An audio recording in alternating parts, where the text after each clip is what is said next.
오늘 저녁에는 고린도전서 7장 1절부터 7절 말씀을 본문으로 결혼에 대한 성의 권고라는 제목으로 함께 말씀을 나누기 소망합니다. 결혼하면 어떤 이미지가 떠오르시나요? 결혼하면 일단 사랑하는 남녀의 이미지가 떠오르고요. 그리고 결혼하면 가정을 이름을 떠오르고요.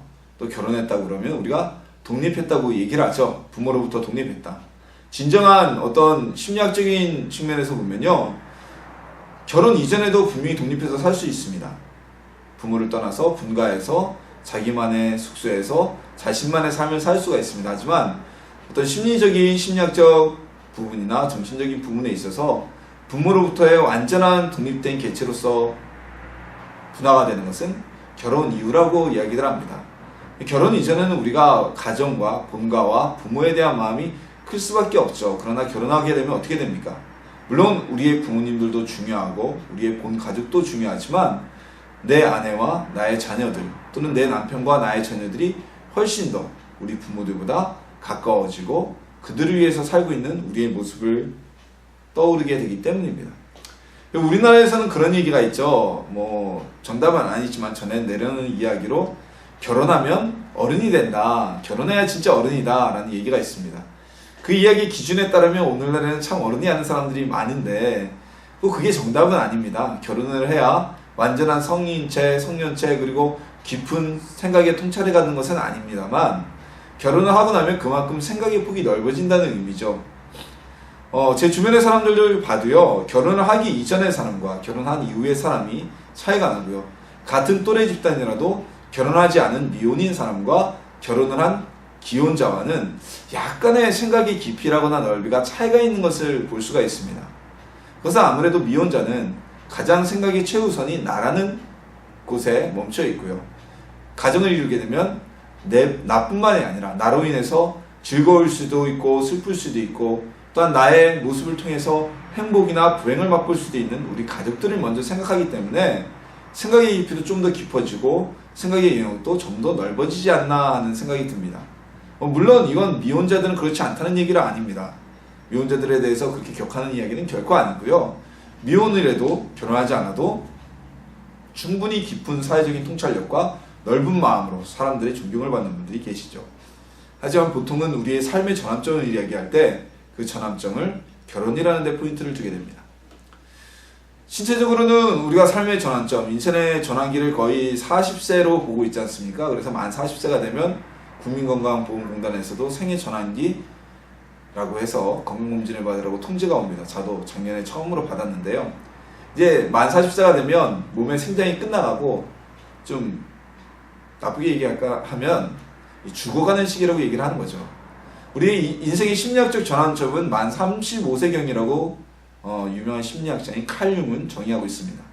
35세를 전후로 해서 35세 이전과 35세 이후는 심리학적으로 인생의 전반기 그리고 인생의 후반기라고 이야기를 합니다. 우리의 삶의 일반적인 인생의 전환기는 어디일까요? 바로 결혼이라고 봅니다. 결혼을 통해서 그 삶의 전반점과 그리고 후반기가 나뉘게 된다고 생각이 듭니다. 이것처럼 결혼이란 것은 단순히 남녀가 만나는 것의 의미뿐만이 아니라 엄청나게 많은 사회적 의미를 담고 있는 것이 바로 결혼입니다. 그런데 오늘날에 있어서 이 결혼이란 단어는 또 다른 의미로 우리에게 다가오고 있습니다. 많은 젊은이들이 여러 가지 주변 환경, 경제적인 문제, 기타 등등으로 인해서 결혼에 대한 마음을 접는 경우가 생깁니다. 그리고 과거처럼 쉽게 결혼하지 못하고 거의 시간만 채우다가 시간이 채워지다가 결혼을 하더라도 늦게 만혼을 하게 되는 늦은 나이에 결혼을 하게 되는 일이 벌어집니다. 때로는 3%세대라고 해서 결혼 자체에 대한 마음을 접는 이들도 있고요.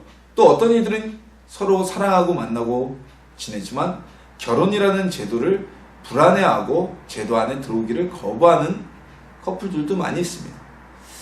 우리 오늘 말씀을 나누면서요, 성경에서 결혼에 대해서 우리에게 어떠한 시각과 관점을 보여주고 있는지, 결혼에 대한 성경의 입장과 또한 우리가 결혼에 대해서 어떤 생각을 가지고 있나를 한번 돌아보고 우리 성경적인 결혼관을 살피고 그 안에 함께 편입되는 그러한 시간이 되어보기를 소망합니다. 자, 결혼, 혼인이라고도 하죠. 혼인. 원래는 이 한자어의 의미로 결혼이라기보다는 혼인이라는 의미가 더 맞다고 합니다. 이 혼인이라는 제도, 결혼이라는 제도는 언제부터 시작되었을까요? 이것은 뭐 우리가 익히 알듯이 태초에 하나님께서 천지를 창조하시고 그리고 사람을 지으셨습니다. 하나님께서 흙으로 사람을 지으시고 그 코에 생기를 불어넣으셨는데 이 사람이 두 명이 아니라 한 명이었어요. 그의 이름은 바로 아담이었습니다. 하나님께서 아담에게 세상을 다스리는 모습을 권한을 주시고 세상의 모든 생물의 이름을 지으라고 말씀하시고 어떻게 하나 지켜보셨는데 아담이 세상 모든 생명체의 이름을 지었는데 그가 혼자 거함으로 인해서 하나님이 보시기가 좋지 않았다고 기록되어져 있어요. 그리고 하신 일이 아담을 깊게 잠들게 하시고 그의 갈비뼈를 통하여 한 여인을 만드셔서 그의 아내로 삼으셨는데 그 아내의 이름이 바로 하와이며 세상에서 최초로 탄생된 여성입니다. 탄생, 창조된 이라고 해야겠죠? 태어난 것이 아니니까 창조된 이가 바로 하와입니다.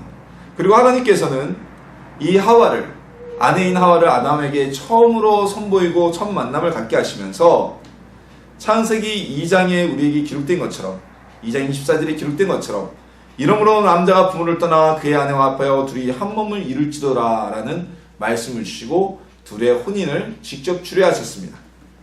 이 말씀은 오늘날 기독교식으로 행해지는 모든 결혼식마다 선포되어지는 혼인 선포와 함께 목사님들을 통해서 선언되어지는 말씀이죠.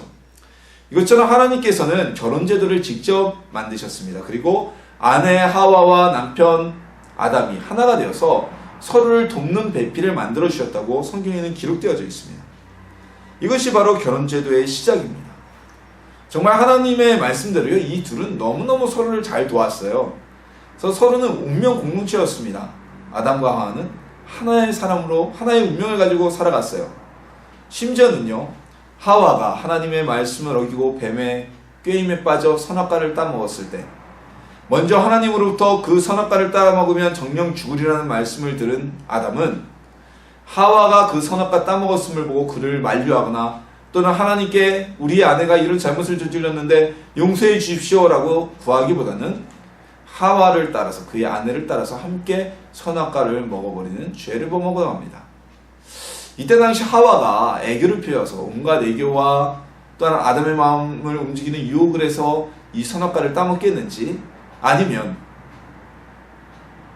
펄쩍 뛰고 있는 아담에게 그럼 나는 혼자 죽고 당신은 하나님께 그래 복받고 살아 나는 하나님께 천벌받아 죽을게 라고 위협주의 얘기를 해서 이 선악과를 따먹게 했는지는 정확하게 알 수는 없지만 분명한 것은 바로 이 사건이 창세기에 기록된 이 사건이 세상의 모든 남편들이 여성들에게 잡혀 살아야 되는 인류사의 첫 번째 장면이 되었다는 것입니다. 이리하여서 아담과 하와는 그들이 한 부부인 것처럼 동시에 하나님 앞에 죄를 범하게 되었고 그들이 에덴 동산에서 쫓겨날 때도 함께 쫓겨나게 되었습니다. 두 사람은 함께 에덴 동산에서 쫓겨남을 당했지만 이 일로 인해서 선악과를 따먹고 에덴 동산에서 쫓겨남으로 인하여서 서로 이혼하거나 갈라서지 않고 여전히 한 운명 공동체로서 함께 가정을 이루고 살아가게 됩니다. 헤어지지 않고 이들은 끝까지 서로를 아끼며 살아갔던 것 같습니다. 결혼제도는요, 하나님께서 우리 인류를 위해서 만들어주신 하나님의 선물입니다. 결혼제도 안에서 우리는 서로가 서로를, 남편이 아내를, 아내가 남편을 도우면서 살아가게 만드신 제도입니다. 마치 이 결혼제도가 과거의 가부장적인 제도처럼 오로지 여성만이 남성을 위해서 희생해야 되는 제도도 아니고요. 반대로 남성은 여성에게 군림하여서 자신의 출세를 위해서 내주만 바라야 되는 제도도 아닙니다. 하나님께서는 분명히 이 결혼제도를 지으실 때 서로가 서로를 돕기 위해라는 전제를 달아주셨습니다. 남녀가 합쳐서 한 결혼을 하고 가정을 이루면요, 굉장한 시너지 효과가 발휘가 되죠. 실질적으로 둘이 앞에서 나올 수 있는 확률은 1+1에 불과한데 결혼을 하여 가정을 이루면 대부분의 가정에서 1+1+알파의 효과가 나타납니다. 그것이 무엇입니까? 서로 도우며 아끼며 살아가기 때문입니다. 전 세계 어떤 민족도 결혼제도를 거부하는 민족은 없습니다. 각 민족의 특성에 따라서 일부 다처제가 되기도 하고 일처다부제가 되기도 하고 여러 가지 결혼 풍습에 대한 차이는 있지만 근본적으로 결혼에 대한 제도를 부인하거나 거부하는 민족은 아무도 없습니다. 이것은 큰 틀 안에서 창세기 2장 24절의 대전제와 일치된 결혼의 제도를 모든 민족이 수용했다는 것을 우리가 알려주고 있는 것입니다. 자, 그렇다면 오늘 우리가 읽은 본문에서 결혼에 대해서 사도 바울은 어떤 관점과 시각으로 우리를 권고하고 있을까요? 자, 오늘 고린도전서를 읽기 전에, 오늘 본문 말씀을 나누기 전에 한 가지 우리가 전제를 두어야 할 것이 있습니다. 이 고린도 교회의 지금 상황적인 특성입니다. 고린도 교회에 대해서는 심한 음행의 행위가 벌어지고 있었습니다. 우리가 앞서 말씀을 몇 주간에 나눈 것처럼 교회 내에서 음란의, 즉 간음의 행위가 나타나고 있었고 성적인 문란이 불륜이 벌어지고 있었습니다. 그래서 사도 바울은 이 고린도 교회의 성적 문란의 부분에 어느 정도 포인트를 맞춰서 오늘 결혼에 대한 권고를 하고 있습니다. 바울은 전제하기를 결혼을 해서 서로에게 가지고 있는, 남성은 남성, 여성은 여성이 가지고 있는 성적인 욕구를 정당하게 해소하라고 권고하고 있습니다. 우리가 성이라는 것은 굉장히 아름다운 것입니다. 성은 하나님의 축복입니다. 다른 동물들은 성이라는 것을 오로지 후세를 남기는데, 후손을 남기고 번식하는 데만 사용합니다. 그래서 대부분의 생물들이 발전기 외에는 성적인 관계를 갖지 않죠. 전 세계 생물 중에 발전기 외에도 끊임없이 성관계를 갖고 섹스를 하는 생물은 사람과 고릴라인가요? 둘뿐이라고 제가 알고 있습니다. 그렇게 알고 있어요. 그것처럼 성은 하나님께서 우리에게 주신 선물이에요. 인간은 성을 통해서 성적인 관계를 맺음으로 인해서 자손을 번식하는 것 뿐만이 아니라 그 이전에 서로 간의 관계를 쌓고, 그리고 친밀감을 나누고, 말로는 이루어지지 않는 더 가까운 친밀감을 누릴 수 있다고 합니다. 근데 오늘날 우리는 성이라는 것을 터부시하는 경향이 있었습니다. 오늘날까지. 더군다나 교회 안에선 더했고요. 좀 더 과거로 가면 민족 문화 가운데 성을 오픈화한 경우는 대부분 없어요. 왜 그럴까요? 성은 이렇게 가족이라는 제도 안에서 하나님께서 주신 축복인데, 사람들이 이 성이라는 것을 자신의 쾌락을 위해서 부부관계, 결혼관계 이외의 곳에서 사용하기 시작하면서 부끄럽게 여기고 이걸 감추기 시작했던 것입니다. 부부간의 성은 얼마나 아름답고 정당한 것입니까? 근데 그 밖에서, 결혼제도 밖에서 성을 사용하기 때문에 그들은 부끄럽게 생각하고 스스로 터부시하고 감추고 싶은 모습이 되었던 것입니다. 바울은 오늘 본문에서 이렇게 말씀합니다. 너희가 혼자 살면서 그런 성적인 욕구를 해소하지 못해서 죄를 범하지 말고, 불륜의 죄, 음행의 죄를 범하지 말고 결혼을 해서 가정을 이루고 그 가정 안에서 하나님이 주신 그 축복을 누리라고 전하고 있는 것입니다. 그리고 결혼한 이후에는 남편은 남편으로서, 아내는 아내로서의 책임과 의무를 성실히 하라고 권고하고 있습니다. 이 책임과 의무에서는요, 남편으로서의 가정 내 기능, 그리고 아내로서의 가정 내의 기능뿐만이 아니라 둘 사이의 부부 관계의 의미까지도 포함되어 있습니다. 5절에 보면 이 답이 나오죠. 너희가 하나님을 기도를 하거나 하나님께 서원한다고 해서 잠시 동안 합의를 통해 각방을 쓸 수는 있어도 그 외에는 각방을 쓰지도 말라고 말을 하고 있습니다. 이것은 사단을 틈탈 수 있는 원인을 제공하지 말라는 권고의 말씀입니다. 그래서 바로 오늘 고린도 교회가 이런 음행 가운데 빠져 있었기 때문에 이들도 혹여나 마음속에 있는 자신들의 음욕을 풀지 못해서, 성욕을 해결하지 못해서 다른 곳에 죄를 질까 염려하였기 때문입니다. 그러나 바울은 이 뒤에 이런 말을 꼭 전하고 있습니다. 너희가 그렇게 주를 위해서 합의된 기간 동안만 각방을 쓰되 그 외에는 하지 말라는 이 이야기는 내가 너희를 위해서 권고하는 것이지만 이것은 강제성을 띈 것은 아니라고 말합니다. 무슨 얘기냐면, 이 이야기는 따르면 좋은 이야기지만 따르지 않는다고 해서 구원에 영향을 끼치는 말은 아니라는 것입니다.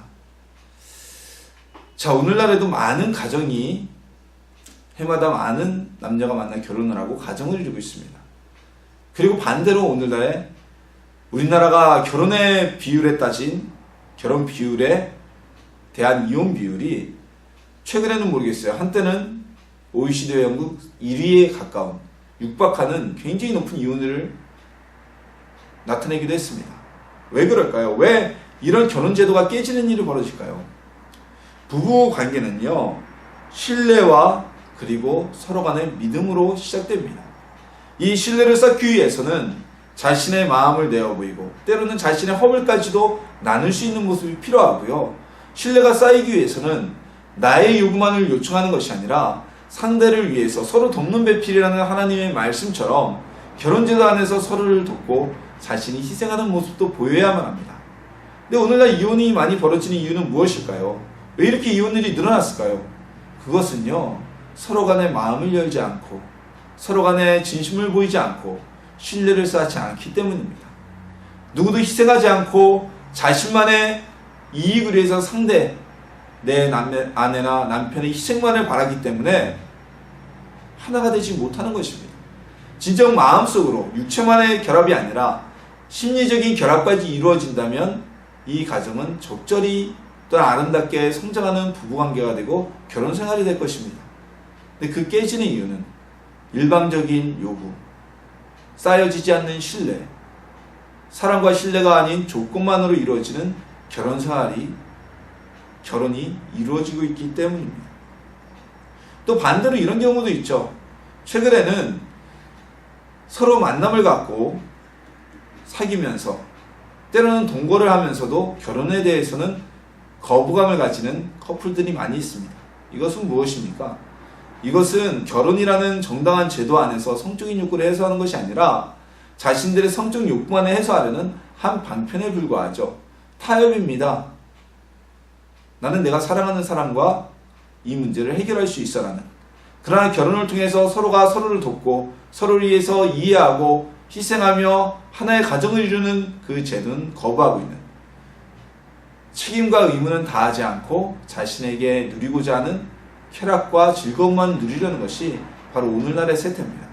이것은요, 결코 용납될 수가 없습니다.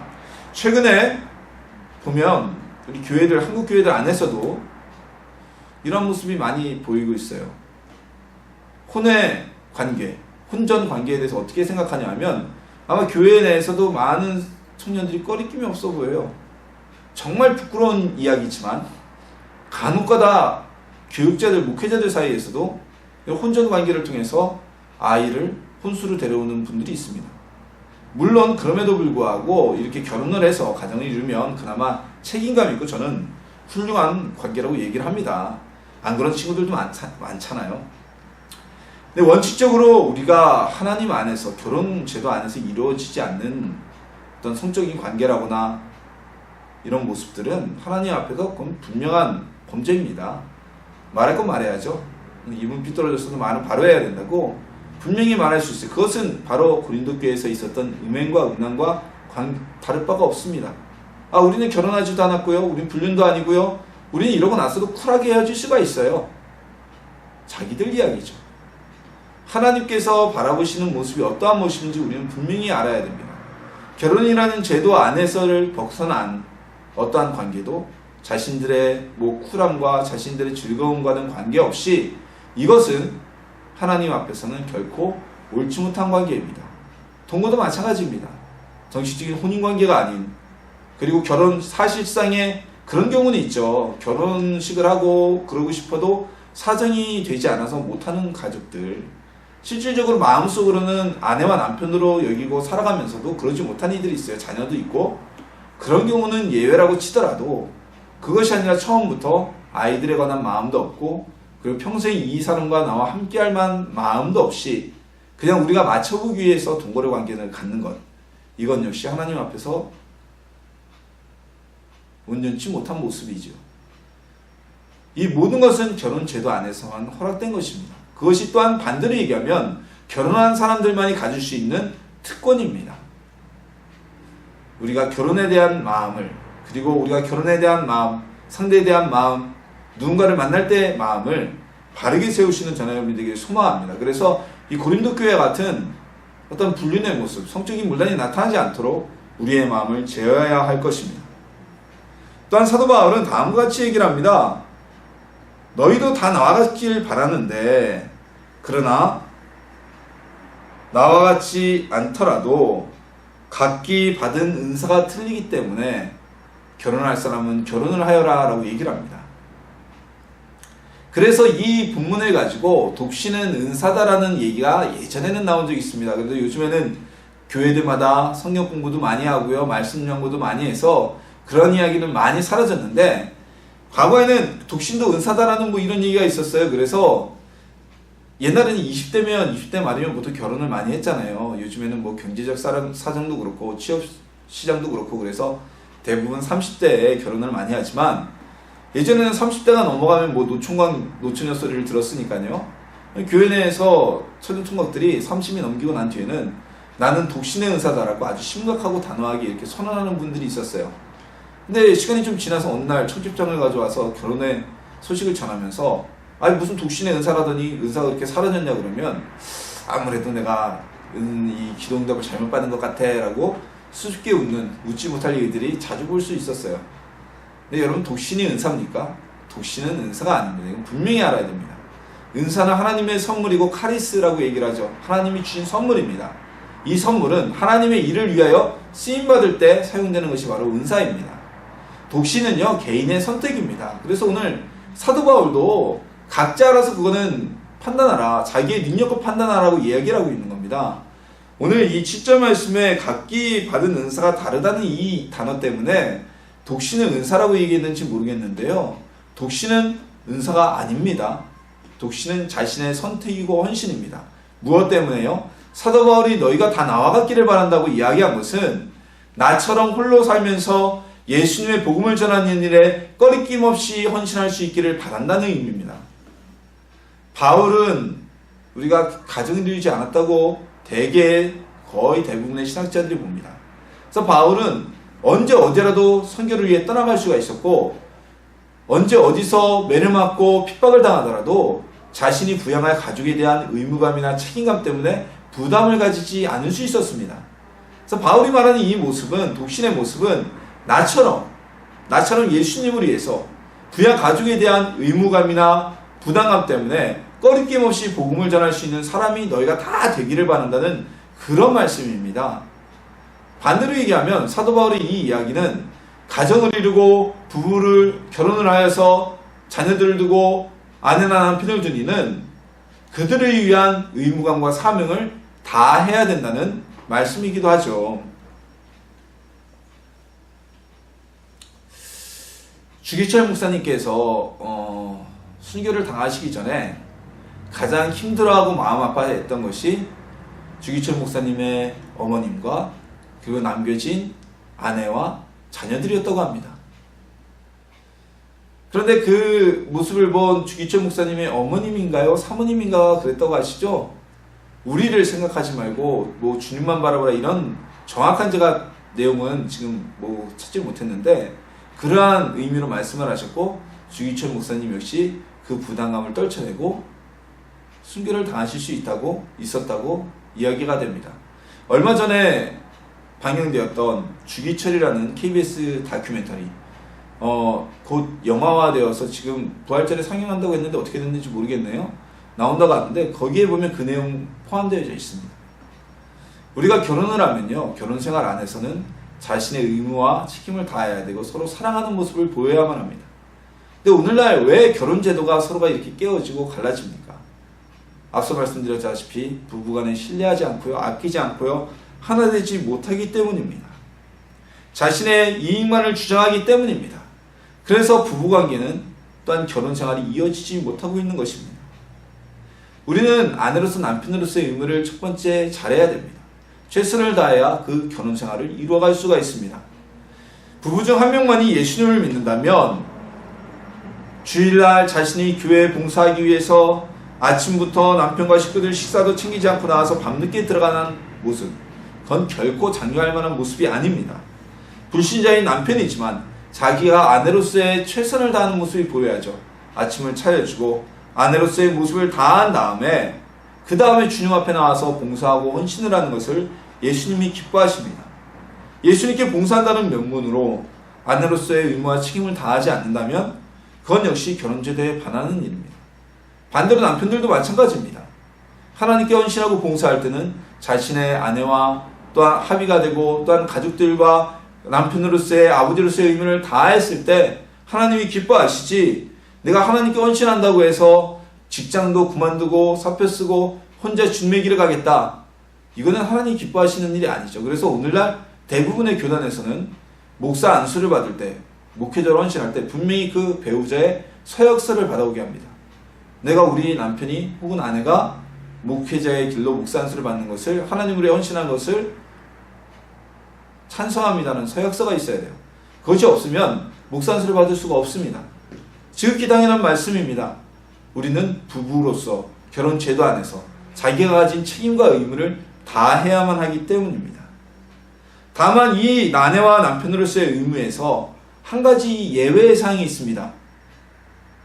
즉 예수님을 믿는 신앙생활을 방해하려는 목적을 가진 해방, 그것만큼은 남편과 아내로서의 책임을 다하지 않아도 면책이 난다고 오늘 성경은 전하고 있습니다. 그 외에는 우리 부부들은 결혼제도 안에서 서로 신뢰를 다하고 의무를 다하고 고통을 나누며 도우며 살아야 하는 것입니다. 그것이 바로 우리 성경이 말하는 결혼제도의 모습입니다. 결혼은 두 사람이 사랑해서 이루어지는 겁니다. 누가 강요한다고 억지로 되는 일도 아니고요. 요즘 같은 경우는 뭐 부모가 미리 약속했다, 맺어졌다, 결혼해라 이런 얘기 통하지도 않잖아요. 서로 사랑하여 부모가 됐다면 서로의 다름을 인정하고 그리고 수용하며 때로는 나의 허물과 부족함까지도 상대의 진심 어린 마음으로 공유하고 나눌 수 있는 그런 사이가 되어야만 합니다. 이것은 부부의 의무를 뛰어넘어서 의무가 아닌 것까지 나눌 수 있는 기능적인 의무를 뛰어넘는 서로 간의 마음을 나누고 교감을 나누고 하나가 될 수 있는 사이가 되어야만 합니다. 이것이 바로 우리 성경에서 전하는 부부 관계의 모습입니다. 독신은 은사가 아닙니다. 독신은 자신의 선택이고 헌신입니다. 그래서 하나님을 위한 주님을 위해 바울처럼 선교와 예수님을 위한 복음 전파를 위한 독신이 아니라면 그것은 하나님이 기뻐하시는 일이 아닙니다. 요즘의 독신은 어떤 경우에 이루어집니까? 내가 준비되지 못해서 또는 내가 결혼을 하면 가정을 이루면 사회적으로 직장에서 손해보는 것이 너무나 많기 때문에 내가 가진 돈이 없기 때문에 그냥 혼자 편하게 살래. 이러한 마음은 하나님이 세우신 이 결혼제도 장성하여 둘이 한 몸을 이룰지니라는 그 말씀을 어기게 되는 것이죠. 그리고 무엇보다 이 독신을 하는 것은 성적인 위험에 빠질 수 있는 소지가 큽니다. 그래서 오늘 사도 바울은 고린도 교회 성도들에게도 결혼이 불가하고 너희가 이길 수 없으면 주를 위해 복음을 전하는 일이 아니면 결혼하여서 그 모든 유혹에서 벗어나라고 전하고 있는 것입니다. 홀로 사는 것은 하나님이 기뻐하시는 일이 아닙니다. 국가적으로도 홀로 사는 것은 요즘에 좋은 일이 아니죠. 아이들이 많이 태어나야 되잖아요. 우리가 주님을 위해 헌신된 독신이 아니라면 하나님께서 세우신 이 결혼의 축복을 마다할 이유가 없습니다. 나만의 행복과 나만의 평안을 위해서 독신을 고집한다면 그건 역시 이기적인 발상이고 하나님이 기뻐하실 일은 아니겠죠. 우리 결혼에 대해서 또한 결혼제도에 있어서 깊이 기도하며 묵상하고 생각하는 성도님들이 되기를 소망합니다. 결혼제도는 하나님이 주신 축복입니다. 결혼을 통해서 부모와 신체적으로 또한 정신적으로 완전히 독립하여서 새로운 가정을 이루게 되었습니다. 그리고 결혼을 통해서 남녀는 서로 만나 서로를 도우며 서로를 보필하며 사랑을 나누며 고통을 분담하며 기쁨을 나누며 살아갈 수 있게 되었습니다. 결혼제도 안에서 하나님께서 주신 성을 마음껏 누리고 그 선물로 우리에게 자녀까지 주어지게 됩니다. 오늘 본문은 부부에 대해서 서로를 향해 자신의 의무를 다하여 섬기라고 결혼제도에 대해서 말씀하고 있습니다. 오늘 본문이 아닌 예배소서나 골로새서, 특히 예배소서에서 바울이 이렇게 얘기합니다. 남편들아 아내 사랑하기를 그리스도께서 교회를 사랑하시고 그 교회를 위하여 자신을 주심같이 하라. 아내들이여 자기 남편에게 복종하기를 주께 하듯 하라고 전하고 있습니다. 이것이 바로 부부관계의 모범입니다. 예수님께서 교회를 위해 목숨을 버리셨듯이 너희도 아내를 위해서 남편들은 목숨을 바칠 마음과 사랑을 하여라. 아내들 역시 우리가 하나님께만 순종하는 것이 아니라 너희 남편을 위해서 하나님께 순종하듯 아끼고 서로 섬기는 모습을 가져라 라고 전하고 있는 겁니다. 서로 사랑하고 서로 아끼는 마음, 서로 의무를 다하는 마음, 이것이 부부관계의 결혼제도의 모범인 것입니다. 결혼제도는 홀로 살아갈 수 없는 우리에게 주신 하나님의 축복입니다. 하나님의 선물입니다. 오늘날 경제적인 문제 때문에 또한 가사분담의 문제 때문에 직장의 문제 때문에 결혼을 미루고 포기하는 이들이 많이 늘어나고 있습니다. 하지만 성경에서는 예수님의 복음을 전하는 일 외에는 독신에 대해서 권하고 있지 않습니다. 우리의 결혼이 그저 남녀 간의 만남이 아닌 하나님께서 주신 축복의 제도임을 깨닫고 결혼의 의미를 다시 한번 생각하면서 결혼에 대해서 깊이 사색을 하는, 그리고 스스로의 나의 부부관계에 대해서 다시 한번 돌아보는 성도님들이 되시기를 예수님의 이름으로 축원합니다.